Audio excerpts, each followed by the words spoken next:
Hi అండి, అందరూ ఎలా ఉన్నారు? ఈరోజు నేను ఒక రసం రెసిపీ చెప్తున్నానండి. దీని పేరు కళ్యాణ రసం. ఇది చాలా టేస్టీగా ఉంటుంది. ప్లస్ ఇప్పుడు చలికాలం కదండి, మనకి గొంతులు పాడవడం ఇవన్నీ అవుతాయి కాబట్టి ఈ రసం తింటే చాలా బాగుంటుంది వేడి వేడి అన్నంతో. దీనికి కావాల్సింది ఆవాలు 1/2 టేబుల్ స్పూన్, జీలకర్ర 1/2 టేబుల్ స్పూన్, ఎండుమిర్చి 2 ముక్కలుగా కట్ చేసుకున్నాను, పచ్చిమిర్చి 2 చీలికలుగా కట్ చేసుకున్నాను, కరివేపాకు 2 రెమ్మల దాకా, కొత్తిమీర కొద్దిగా, టమాటా ఒక పెద్ద మీడియం సైజ్ టమాటా తీసుకున్నాను, చిన్న ముక్కలుగా కట్ చేసుకున్నాను, ఉడకబెట్టి ఉంచుకున్న కందిపప్పు 1 కప్పు, పసుపు 1/2 టేబుల్ స్పూన్, వెల్లుల్లి మిరియాలు కలిపి పేస్ట్ చేయాలండి. అది పేస్ట్ చేసి పక్కన పెట్టేసుకున్నాను. చింతపండు నానబెట్టి ఉంచుకున్నాను ఒక లెమన్ సైజ్ దాకా, ఉప్పు సరిపడేంత, ఆయిల్ తగినంత పెట్టుకొని నేను ఒక వెసలు పెట్టుకున్నాను. ఆ వెసల్లో ఒక 2 టేబుల్ స్పూన్స్ దాకా ఆయిల్ వేసుకున్నాను. దీనిలోనే తాలింపు గింజలు వేసుకుందాం. ఇప్పుడు దీంట్లో ఈ తాలింపు దినుసులన్నీ దీంట్లో వేసేద్దాం. ఇవన్నీ బాగా వేయించుకున్న తర్వాత టమాటా ముక్కలు వేసుకుందాం. ఇంగువ చిటికెడు వేస్తున్నాను.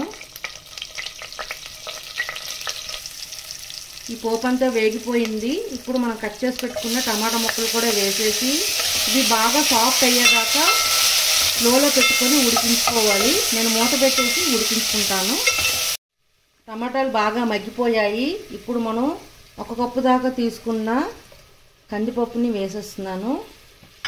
ఇది కూడా ఒక 5 మినిట్స్ ఉడికించుకొని మనం ముందుగా చింతపండుని నానబెట్టుకున్నాం కదా, ఆ చింతపండు జ్యూస్ని దీంట్లో వేసేస్తున్నాను.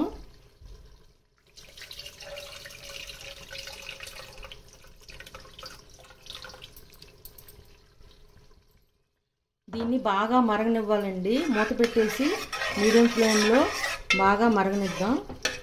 మరుగుతుంది.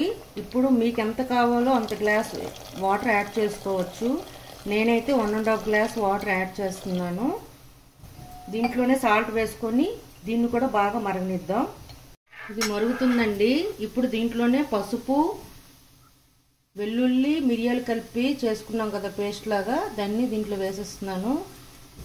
ఇప్పుడు దీన్ని బాగా మరగనిద్దాం. ఇది లాస్ట్లో కొత్తిమీర వేసుకుందాం. ఇది బాగా మరిగిపోతుందండి. ఇప్పుడు దీంట్లో మనం కొత్తిమీర వేసుకొని ఒక 2 మినిట్స్ మరిగించుకున్నాక సర్వ్ చేసుకోవడం అండి. ఇది వేడి వేడి అన్నంతో అయితే చాలా బాగుంటుంది. దీనికి తోడు ఏదైనా ఫ్రై కర్రీ ఉంటే అదిరిపోతుంది. ఇది చలికాలం కాబట్టి మనకి గొంతుకు కూడా చాలా బాగుంటుంది. ఇది జలుబులు దగ్గు ఏదున్నా బాగుంటుంది. ఇప్పుడు దీన్ని సర్వింగ్ బౌల్లోకి తీసుకుందాం. చూడండి, ఇది సర్వింగ్ బౌల్లోకి తీసుకున్నా. ఇది వేడి వేడి అన్నంతో సర్వ్ చేసుకోండి. అంతేనండి, కళ్యాణి రసం రెడీ. మీకు నచ్చినట్లయితే like, share and subscribe. Bye.